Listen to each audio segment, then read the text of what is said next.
Bonjour, aujourd'hui nous allons nous occuper des mains du personnage.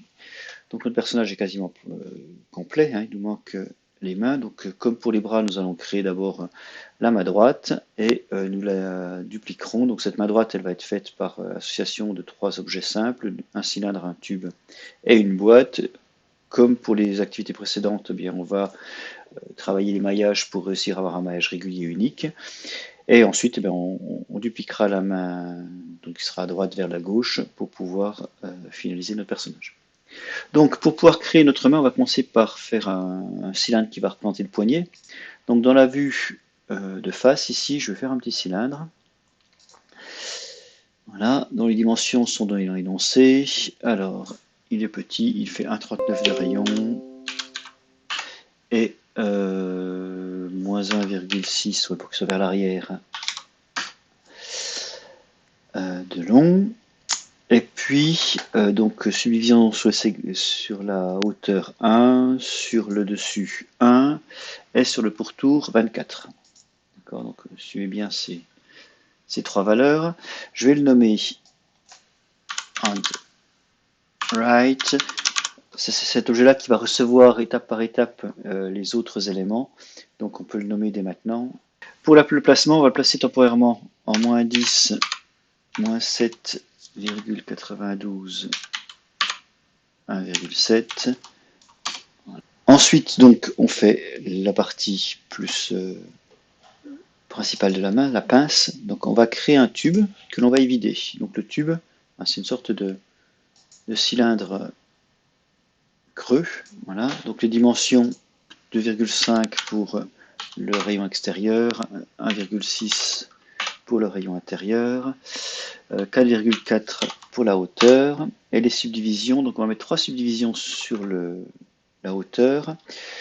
1 sur le cap, c'est pas important, et 30 pour le pourtour. Donc ça nous donne un objet un peu comme ça.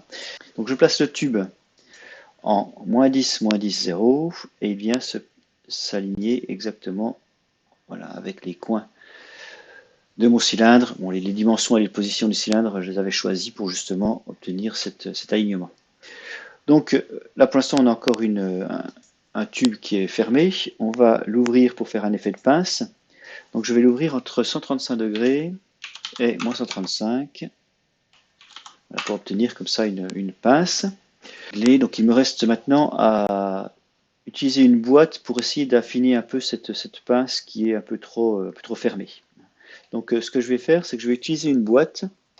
Et comme pour les activités précédentes, on va utiliser les faces intérieures de la boîte pour pouvoir, comme face extérieure de notre objet, donc on va utiliser l'outil normal, si vous vous rappelez de ça. Donc je vais ici créer une boîte qui se met exactement à l'intérieur de ma pince. Donc les dimensions exactes vous sont données dans l'énoncé. Si on veut être précis, 1,6,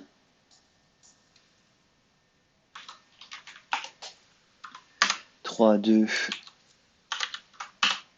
et 4,4 comme de hauteur comme pour l'autre. On va prendre aussi trois subdivisions sur la hauteur pour pouvoir aligner les deux maillages. Donc, je ne sais pas si on voit bien qu'il y a trois subdivisions sur la hauteur. Et puis, je vérifie la position. J'ai dû donner une position, moins 10, moins 18.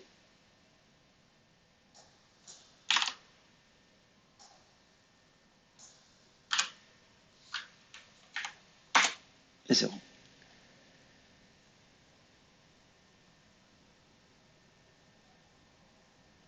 Voilà. Donc, on voit comment Donc, on a nos trois objets qui sont faits, qui sont prêts à être associés pour former notre main finale. Alors je les ai sélectionnés les trois, je vais les isoler de façon à bien se concentrer uniquement sur ces trois objets-là. Okay. On va utiliser l'intérieur de la boîte, donc je vais tout de suite appliquer l'opérateur normal sur la boîte pour inverser l'orientation des faces. Donc je vous rappelle, normal, c'est un modificateur ici, qui vient changer l'ordre des faces. Donc maintenant, je vais resélectionner le poignet et je vais lui attacher les deux autres objets. Ça nous donnera après l'ensemble des faces que l'on pourra lier pour créer le maillage final. Donc, pour pouvoir associer les éléments, je convertis le poignet en polygone éditable. Voilà. Et avec l'outil attache, je viens cliquer sur les deux autres éléments pour qu'ils fassent partie du même objet. Voilà. Donc là, j'ai mon ensemble.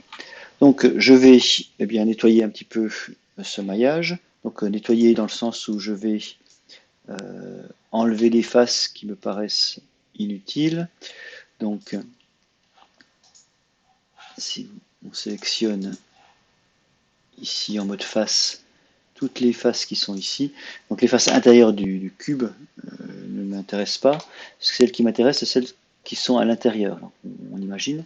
Donc je vais aussi enlever les faces qui dépassent ici à l'intérieur de l'objet, donc prendre celle-ci, celle-ci, celle-ci, celle-là, hein,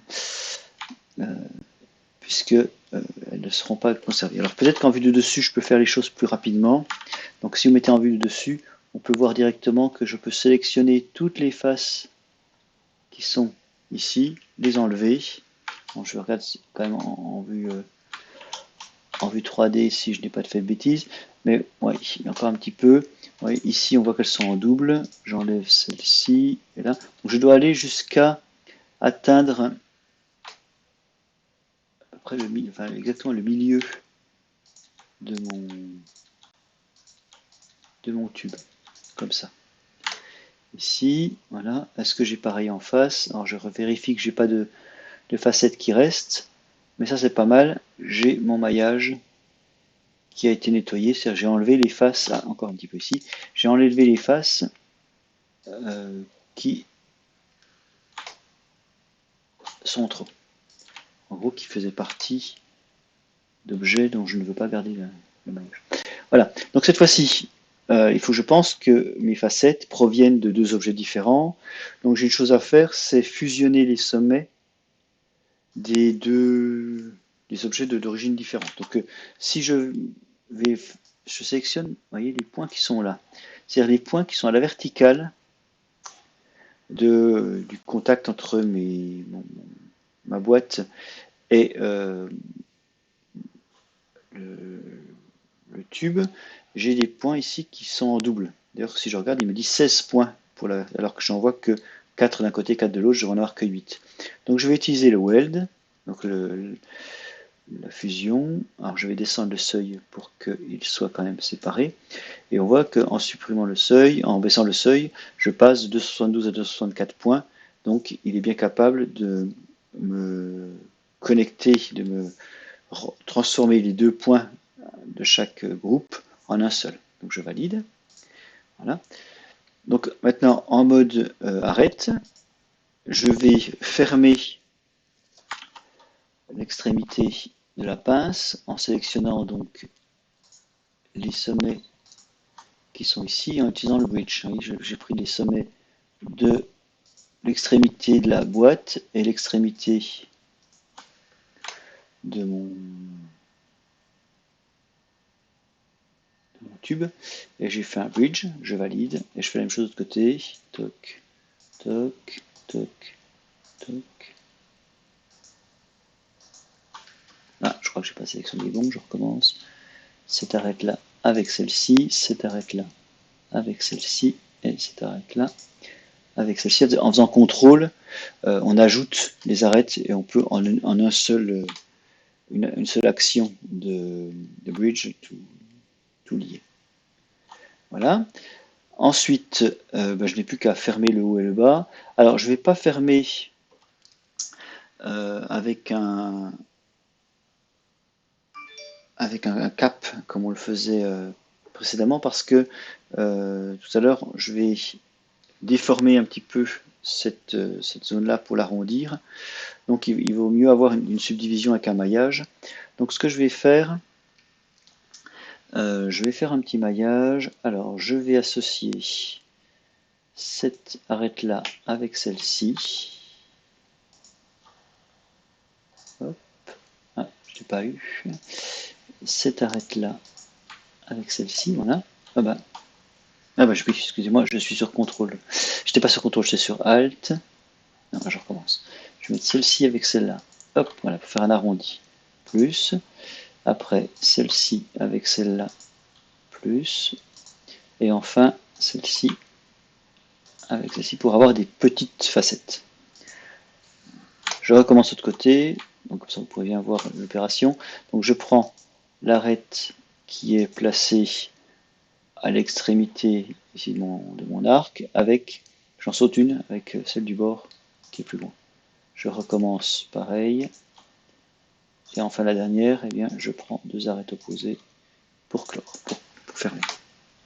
Voilà, donc ça me fait un maillage quand même qui est assez régulier. Pour le dessous, par contre, là, il n'y aura pas de déformation. Donc là, je peux utiliser le cap. Donc, comme d'habitude, je sélectionne le pourtour en mode 3, là, en mode bordure, et je prends cap. Et là, en une seule action, ça va plus vite. Il me remplit la zone. Voilà. Donc, il me reste à incliner un petit peu cette zone. Et puis ensuite, on verra comment fusionner le poignet avec la main. Alors pour baisser la zone, ce que je vais faire, je vais utiliser un petit cercle qui va me guider. Donc je vais prendre un cercle que je vais mettre ici dans la vue de gauche. Alors je vais créer une forme cercle, donc c'est un objet temporaire qui va juste me servir comme de guide. Voilà. Alors je prends un cercle. Alors si on prend un rayon de 2 et qu'on le place, donc là c'est à l'œil, c'est juste pour avoir un guide. Donc on le place comme ça dans le coin de l'objet. Ici. Voilà. Je vais l'utiliser pour abaisser mes lignes de façon à ce qu'elles viennent s'aligner sur le cercle pour avoir une forme à peu près circulaire. Ok, donc maintenant en mode sommet, je viens prendre les sommets qui sont ici et je les abaisse pour les amener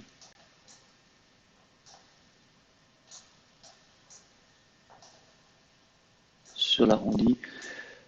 Donc c'est purement décoratif, il n'y a pas vraiment de règles de construction. C'est pour avoir un résultat propre d'arrondi. Donc là, oui, je vois que j'ai besoin de descendre un petit peu celui-ci pour pas que les faces se croisent. Voilà. On va regarder ça dans 3D. C'est pas trop mal. Bon, peut-être que celui-ci est un peu bas. Je vais le remonter un petit peu.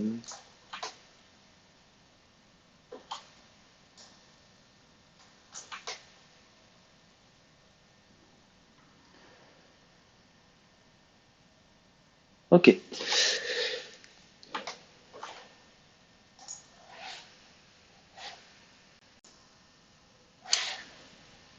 Dernière étape, eh bien, je vais régler l'intersection entre le poignet et la main.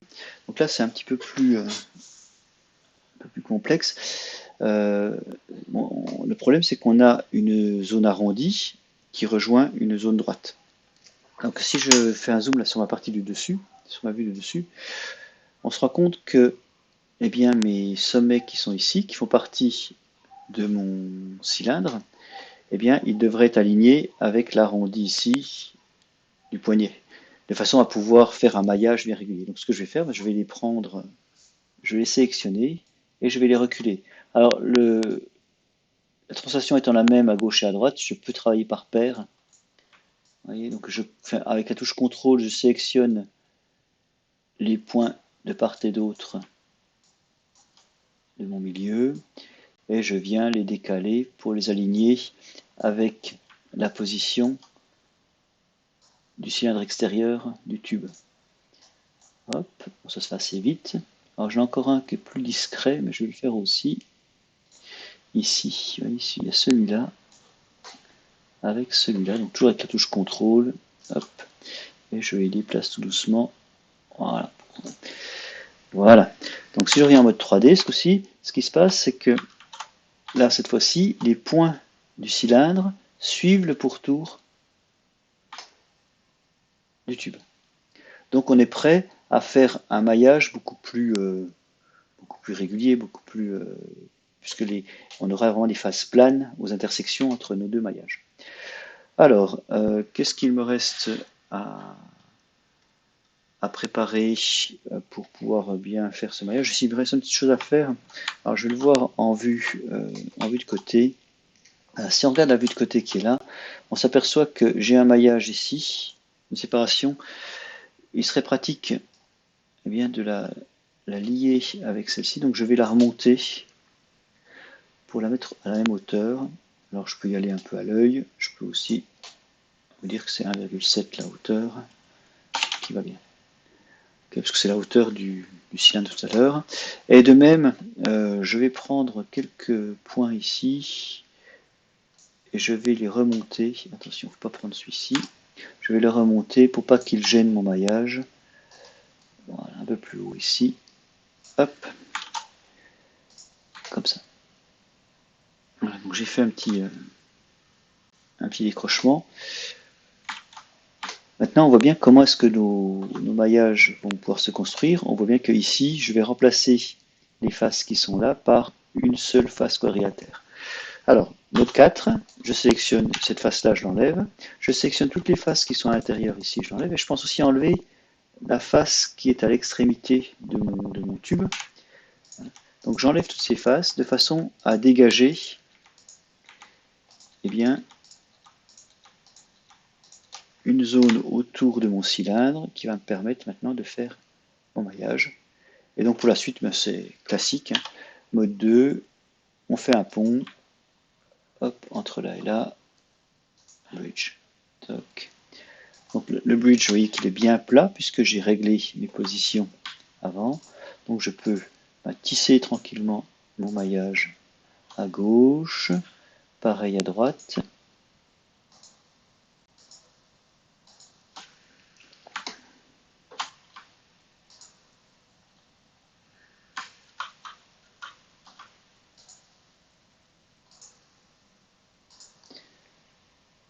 J'essaie de faire quelque chose d'un peu symétrique, ce sera plus propre. Celui-ci, je peux l'associer avec celui-là. 1, 2, 3, 4, 5 facettes, pas pratique. Pas grave. Je vais prendre celui-ci avec celui-là et je vais sélectionner la face en face. Ah, pardon, je l'ai coupé. Je vais sélectionner la face qui est en face voilà, pour avoir un triangle pour finir. Hop. Même chose de l'autre côté, donc je prends cette arête-là, celle-ci, pour faire la fermeture. Celui-ci avec celui-là. Et le triangle ici. Voilà. En bas, même travail. Je lie ces arêtes-là entre elles. Toujours même principe. Je fais des ponts. Je peux même en même temps faire le pont en face, symétrique. Bon, j'aurais pu faire une demi-main, puis ensuite utiliser symétrie. Bon, il n'y a pas énormément de facettes à manipuler. Ça vous fait faire quelques petites actions. Hop, la face triangulaire pour finir. Et enfin ici, alors, celui-là avec celui-là, et la face triangulaire, hop, pardon, c'est pas la bonne, celle-ci, pour finir. Voilà, donc cette fois-ci, on a un maillage qui vient bien lier tous mes objets pour obtenir la main. Bon, il me reste à finaliser mon objet. Je vais lui appliquer le matériau jaune qu'on avait utilisé pour la tête. Alors, M, pour faire apparaître l'opérateur, la fenêtre de matériaux. Rappelez qu'on a ici le matériau jaune, je le sélectionne, Voilà, je vérifie que mon objet main est bien sélectionné. Ici, c'est le jaune uniforme et j'applique la couleur jaune sur l'objet. Voilà. Je peux relever l'outil ici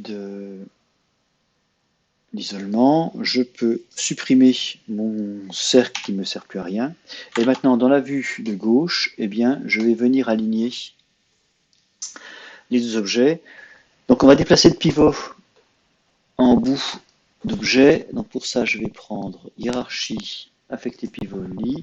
Et je vais déplacer le pivot en translation pour qu'il soit à l'arrière de la main. Alors exactement, moins 10, 6,32, j'ai mis au niveau de mon C. Bon, c'est pas forcément au micron. Et une fois, donc je relève le bouton affecté pivot lit, et maintenant je vais pouvoir tourner mon objet pour le mettre à 45 degrés, comme ça. Donc du coup c'est 135 degrés autour de X que l'on peut saisir là. Et la position, eh bien, je viens l'aligner en face de mon poignet. Alors, je peux vérifier sur les différentes vues qu'il a en face.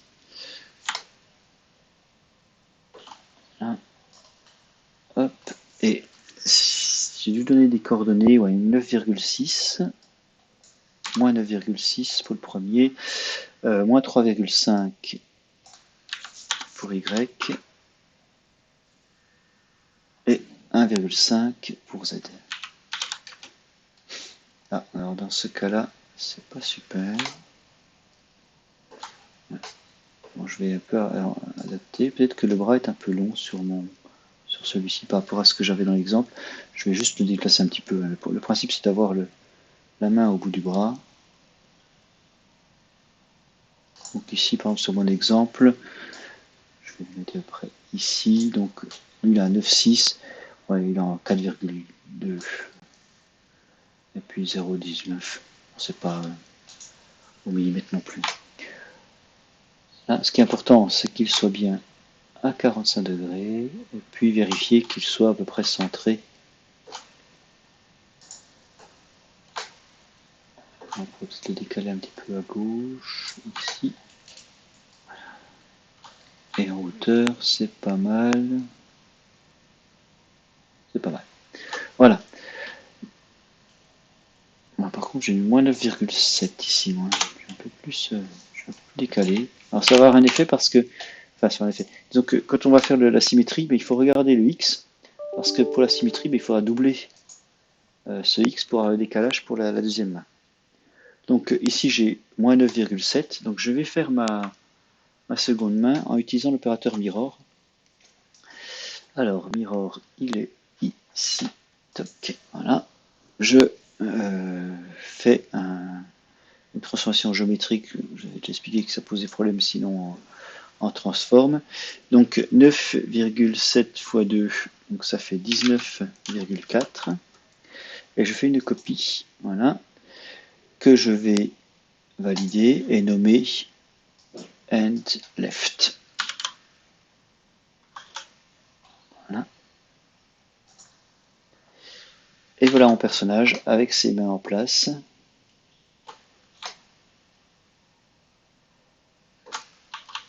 Prêt pour la suite. Donc il ne restera plus qu'à faire un peu de hiérarchie et de placement des repères sur notre objet, des positions de rotation, hein, des gizmos, pour pouvoir avoir une facilité de rotation. Mais il est pas mal du tout. On pense enregistrer, et voilà.